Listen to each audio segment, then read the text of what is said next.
Bulletin में बात होगी। खान का खौफ कैसे खत्म होगा? जलसों का नया स्पेल। मार्च रोकने के लिए कितने अरब? NRO 2 की तफसील क्या है? जरदारी कहां गए? गलियां बाजार क्यों सज गए?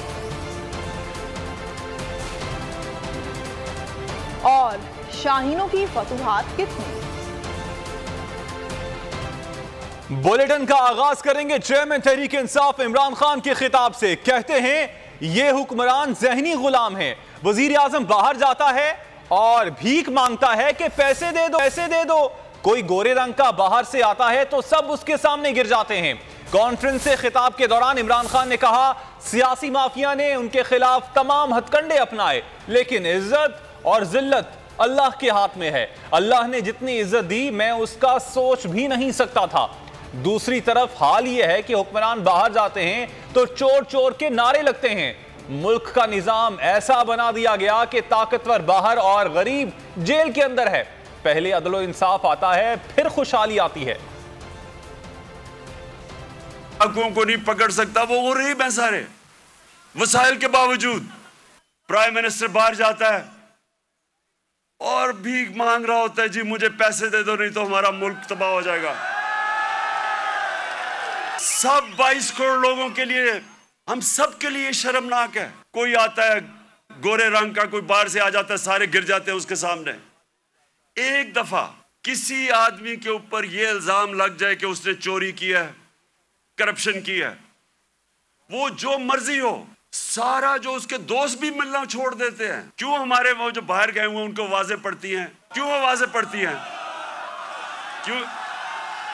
क्योंकि सुने क्यों पड़ती है? क्योंकि वो उस माशरे में होता ही ऐसे है। जितना मुझे, जब से मैं सियासत में आया हूं, जितना मुझे बुरा भला कहा गया, अगर मुझे जिल्लत का डर होता तो मैं बड़ी पहले छोड़ के चला गया होता। जिस तरह के मेरे ऊपर जाती अटैक्स, हर किस्म के मेरे ऊपर, जिस तरह की इन्होंने गंदगी मेरे ऊपर फेंकी है 20 सालों में, 26 सालों में, किसी और सियासतदान पे नहीं फेंकी। मैं अपनी सारी कौम के सामने कह रहा हूं, क्या मुझे इन्होंने जलील करने में कामयाब हो गए?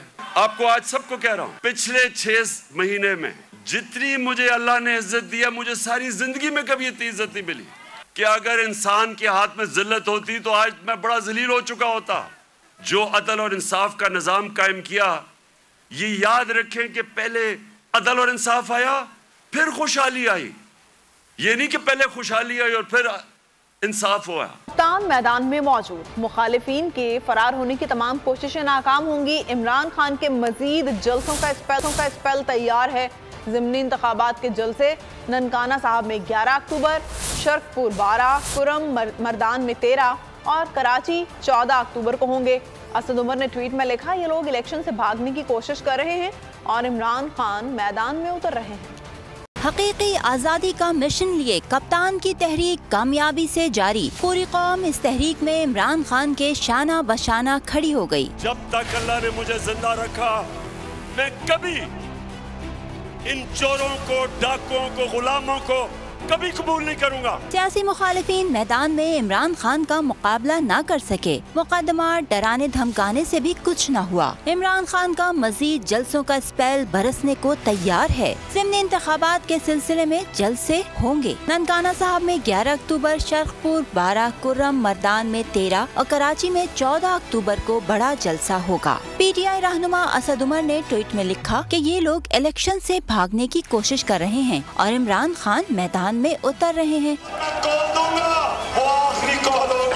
6 माह पहले दुनिया की ताकतों ने इमरान खान की हुकूमत खत्म करके पैगाम दिया कि पाकिस्तान के अवाम बेबस हैं, लेकिन जिस तरह कौम अपने कप्तान के साथ खड़ी हुई, हर मुहिब्बे वतन पाकिस्तानी का सर फख्र से बुलंद हो गया। माले मुफ्त दिले बेरहम। पाकिस्तान तहरीक इंसाफ के आज़ादी मार्च को इस्लामाबाद दाखिले से रोकने पर अवाम की टैक्स से बड़ी रकम ज़ाया होगी। इस्लामाबाद पुलिस ने एक हफ्ते के खर्च का तखमीना 1 अरब रुपए से ज़ायद का लगाया है, जो इसका मतलब है कि यौमिया 15 करोड़ रुपए खर्च होंगे। इसी पर रिपोर्ट करेंगे मोहम्मद अवैस। अभी हुआ नहीं मार्च का ऐलान, और हुकूमत का अवामी एहतजाज को रोकने के लिए अवाम का पैसा इस्तेमाल करने का प्लान। वफाकी पुलिस ने PTI मार्च रोकने के लिए अखराजात का हिसाब किताब लगा लिया। दारुल हुकूमत की सिक्योरिटी के लिए 30,000 एहलकार तैनात किए जाएंगे। इनमें वफाकी police, rangers, FC, elite force और सिंध पुलिस एहलकार तैनात होंगे। इतनी बड़ी तादाद में सिक्योरिटी हुक्काम की नकलो हरकत पर बड़ी रकम जाया होगी। जरा के मुताबिक मार्च को इस्लामाबाद में दाखिले से रोकने के लिए एक हफ्ते में 1 अरब 5 करोड़ रुपए दरकार होंगे। एहलकारों के खाने पीने, कंटेनर्स और दीगर अखराजात की मद में यौमिया 15 करोड़ जाया होने का तखमीना लगाया गया है। मार्च से पहले शहर इख्तिदार बन गया शहर हिसार। सैकड़ों कंटेनर्स इस्लामाबाद के दाखिली और खारजी रास्तों पर पहुंचा दिए गए। रेड जोन जाने वाले तमाम रास्तों समेत अहम मकामात पर कंटेनर्स मुंतकिल, 0 पॉइंट पर भी कंटेनर्स पहुंचा दिए गए। और सरबरा अवामी मुस्लिम लीग शेख रशीद कहते हैं अवाम इस हुकूमत से तंग है। ऐसा वक्त भी आ सकता है कि इमरान खान की कॉल की जरूरत ही ना पड़े, लोग खुद ही बाहर निकल आए। बोले मार्च में राना सनाउल्लाह ने ड्रोन हमले किए तो अवामी रद्द अमल की कोई जमानत नहीं दे सकता। 27 किलोमीटर पर कंटेनर्स लगाने वालों को भागने की जगह नहीं मिलेगी। इमरान खान ने जितनी जल्दी कॉल देंगे कौम उतना उनके हक में फैसला देगी। इलेक्शन की बात होगी तो PTI सूबाई असम्बलियां तोड़ देगी। तबाह हाल है, कौम कॉल का इंतजार कर रही है और इमरान खान जितनी जल्दी कॉल देंगे उतना ही कौम का इंशाअल्लाह ताला उनके हक में फैसला होगा। पाकिस्तान मसाइलिस्तान बन गया, डरे उस वक्त से जब 27 किलोमीटर पर कंटेनर लगाने वालों क्या आपको भागने की जगह नहीं मिलेगी। बेहतर यही है कि आओ लोगों को फैसले का हक दो, इलेक्शन की तारीख दो और जितनी ताखीर करेंगे अपने लिए मसले पैदा करेंगे। बुलाओ नवाज शरीफ को, लोगों के मसाइल को समझने की कोशिश करें। एक ऐसा वक्त भी आ सकता है कि शायद काल की जरूरत से पहले ही इस मुल्क में आटे का काल पड़ जाए, इस मुल्क में महंगाई का काल पड़ जाए। इसलिए मैं तमाम मुतल्लिका अदारों से अपील करता हूँ कि इन लोगों को बैठाएं, इलेक्शन की डेट लाएं, लोगों को फैसले का हक दें। अपना जमहूरी हक मारने वालों पर इस पागल राना सनाउल्लाह ने, अकल के अंधे, कम अक्ल और ज़हनी पस्ती के शिकार ने कोई ड्रोन हमले किए तो फिर लोगों के रिएक्शन की कोई जमानत नहीं दे सकता। नवाज शरीफ के अदलिया और जजेस पर हमले, कहते हैं जिन जजेस ने नाइंसाफियां की उनसे हिसाब लेना चाहिए, उनको जवाबदेह ठहराना पड़ेगा। नवाज शरीफ ने अदालतों पर जानिबदारी का इल्ज़ाम भी लगाया। बोले वज़ारत उज़्मा से निकालना, सारी ज़िंदगी के लिए नाअहल करना, पार्टी सदारत से सुपदोश करना अदालती फैसले नहीं थे बल्कि इंतकाम था। इमरान खान पर अमरीका से ताल्लुकात ख़राब करने का इल्ज़ाम लगाने वाले अब एब्सोल्युटली नॉट के दावेदार हो गए।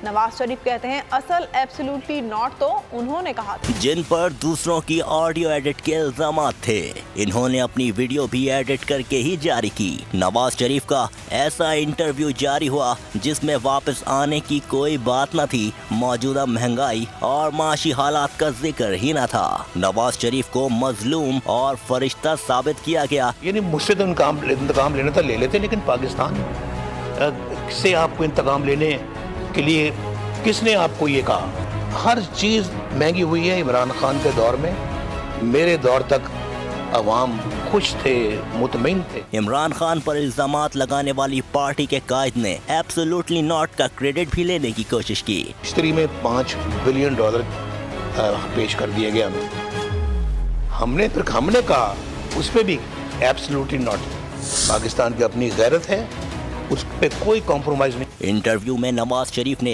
मरियम नवाज की भी तारीफें की। जैसे कि एक बहादुर बेटी अपने बाप का साथ देती है, मरियम ने वो सबूत दिया है। माशाल्लाह मुझे फख्र है मरियम पे। मेरे भाई शहबाज शरीफ साहब भी उसके मुतरफ हैं। शहबाज शरीफ साहब ने पब्लिकली बहुत ज़्यादा इसको अप्रिशिएट भी किया। पार्टी माशाल्लाह इस मुतरफ है इस बात की। नवाज शरीफ ने इमरान खान पर इल्जामात भी लगाए। मौजूदा महंगाई, मुंतखब हुकूमत के खिलाफ साजिशों से मुतालिक। नवाज शरीफ NRO 2 की तफसील कौम के सामने रखें, बताएं वो किस डील के जरिए पाकिस्तान वापस आने की कोशिश कर रहे हैं। फवाद चौधरी की इस्लामाबाद में न्यूज़ कॉन्फ्रेंस। NRO 2 के तहत 1100 अरब रुपए 2-3 खानदानों को जा रहा है। उन्होंने सवाल पूछा कि हसन नवाज किस रॉयल फैमिली का पड़पोता है? क्या हसन नवाज एलन मस्क का भाई है? उनका कहना था कि इमरान खान के खिलाफ सब इकट्ठे हो गए, चेयरमैन PTI को माइनस करने की कोशिश की गई। लगता है कि वज़ीर आज़म हाउस घंटा घर चौक बन गया है। नवाज शरीफ की गुफ्तगू आज जो है वो उन्होंने कल रिकॉर्ड की है, आज एडिट करके उसको चलाएंगे। ज़िंदगी में वैसे नवाज शरीफ साहब ने ना कभी बराह रास्त बात की है, ना कभी इंटरव्यू दिया है। मैं तो हैरान हूँ, अगर हमको तोता बिठा देते 1985 से अब तक, उसको भी ये कॉन्फिडेंस आ जाता कि मैंने लाइव बात करनी है। 1985 से लेके अब तक हम लोग सारे जो पूरी जनरेशन जो है वो जवान होकर बूढ़ी होने लगी है। नवाज शरीफ साहब को कॉन्फिडेंस नहीं आया कि जो NRO 22 की तफसील कौम के सामने रखें। वो जिस डील के जरिए पाकिस्तान वापस आए हैं, आने की कोशिश कर रहे हैं, आज नवाज शरीफ को चाहिए कि उस NRO 22 की जो डिटेल्स हैं वो हमारे सामने रखें और हिम्मत करें किस तरह से उन्हें 1100 अरब रुपए के मुकदमे जो हैं उसमें जरदारी और नवाज शरीफ को रिलीफ दिया गया है। इमरान खान को कोशिश की गई, पूरी साजिश तैयार की गई उनको एलिमिनेट करने की। पाकिस्तान के सबसे पॉपुलर लीडर के ऊपर FIR बना रहे हैं। वज़ीर आज़म का जो दफ्तर है वो यूँ लगता है कि घंटा घर चौक बन गया है। वहाँ से लीक्स ऐसे आ रही हैं जैसे कि वो चौक में बैठ के वज़ीर आज़म बातें कर रहा था या लोग बातें कर रहे थे। मंजिल, रास्ता, जज्बा, भयानक सच्चाई से हटाए पर्दे और तोड़ डाली झूठ की बेड़ियां। सलाखों से डरना कैसा जब चट्टानों ने पाला हो। इमरान खान बोल के साथ जुम्मे से इतवार रात 10 बजे सिर्फ बोल न्यूज पर। सबसे ज्यादा व्यूज, सबसे ज्यादा रील्स और सबसे ज्यादा रेटिंग के साथ बोल अब भी नंबर 1 पोजीशन पर बरकरार। अगर आपको ये वीडियो पसंद आई है तो हमारे चैनल को सब्सक्राइब कीजिए और बेल आइकन पर क्लिक कीजिए। सब्सक्राइब करें और बेल दबाएं ताकि कोई खबर रह न जाए।